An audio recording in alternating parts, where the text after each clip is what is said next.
Hi hello ఇప్పుడు మీరు చూస్తున్న వీడియో ఏంటనుకుంటున్నారు?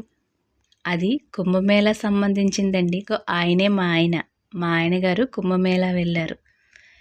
నిజంగా చాలా లక్ ఉండాలండి కుంభమేళా అంటే.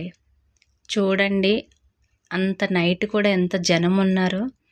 చాలా నిజంగా కుంభమేళా వెళ్ళాలంటే ఎంతో అదృష్టం ఉండాలి. మా హస్బెండ్ కూడా అనుకోకుండా అప్పటికప్పుడే వెళ్ళారండి.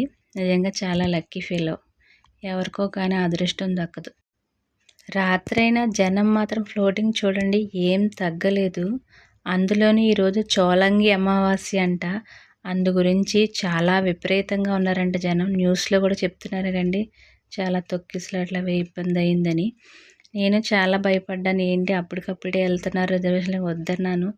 కానీ ఎందుకు దేవుడు ఇలా అవకాశం ఇచ్చారని వెళ్తానని వెళ్ళారు. క్షేమంగానే అక్కడ చేరుకున్నారండి.